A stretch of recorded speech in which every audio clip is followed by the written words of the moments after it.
Marami talagang mga kababayan, marami talagang mga tao ang ayaw makinig sa Pangulo. Sa Pangulong Bongbong?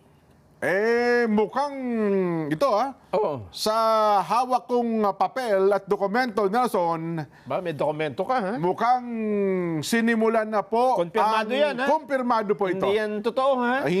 Totoo po ito. Totoo po ito. Totoo po ito.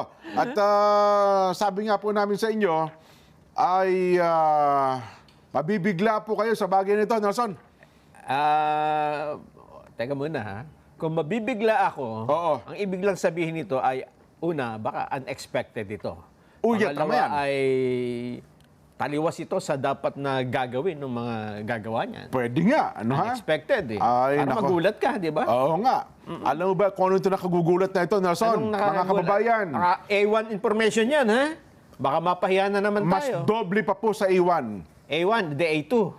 Sabihin na clear, totoong totoo. Ba? At ito po ay talaga namang mabibigla rin kayo, mga kababayan, sapagkat sinimulan na po, Teka muna, ano bang tungkol yan? Tungkol saan yan? ay malaking issue ito, Nelson. Tungkol sa... Politika ito. Ha? Politika. Hulaan ko na, tungkol sa impeachment siguro yan. Sakto. Yun na nga. Teka muna, bago mo ituloy yan, kasi may statement po ang Malacanang tungkol sa impeachment, di ba? Ito lilinawin ko ha? Kailangan muna mauna ito bago mo basahin yan kung ano man yung impormasyon na nakuha mo. Ayun na. Sige. Tingnan Kasi natin. ang sabi ho ni Executive Secretary Lucas Bersamin, Oho. hindi nagbabago. Sabay kanta ng, at hindi nagbabago ang posisyon ng Pangulo. Aywan ko lang kung mapapakanta sila sa bagay na ito, Nelson. Hindi daw nagbabago ang posisyon ng Pangulong Ferdinand Marcos Jr. tungkol sa mga hakbang para sa impeachment ni Vice Presidente Sara Duterte. Sinabi po ito ni Bersamin bilang tugon sa mga tanong kung may epekto ba sa opinyon ng Pangulo ang National Rally for Peace na ginanap kahapon. Una na ho kasi sinabi ng Pangulong Marcos na mag-aaksaya lang ho tayo ng oras. Diyan sa matatali lang tayo dyan. Kapag may impeachment, masyadong hindi importante yan.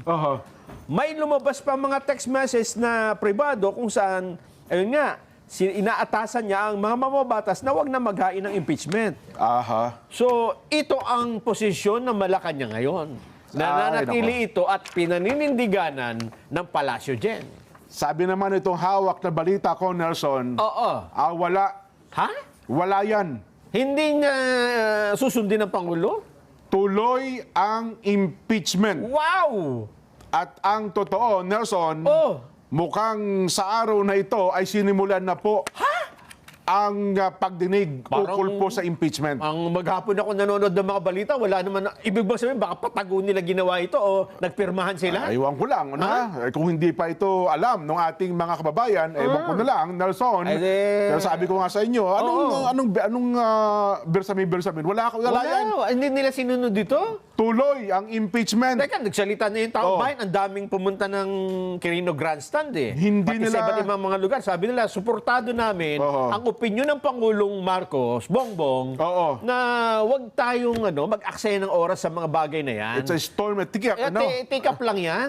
Sabi na, wala yan. Wala. Tuloy ang impeachment. Sabi niyan. Itong balitang hawak natin, Nelson. Ibig bang sabihin, mas makapangyarihan kung tatapatin natin. Parang sinasabi niya, hindi, mas makapangyarihan ako sa presidente.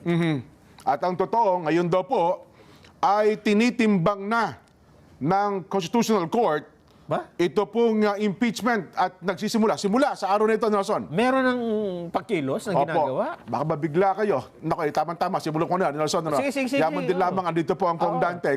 Bago siya magulat, mukhang hindi din niya alam yan. Baka malaglag po kayo sa upuan dito, ha? Anong bang balita? Sinimulan na po ang impeachment trial. Nako!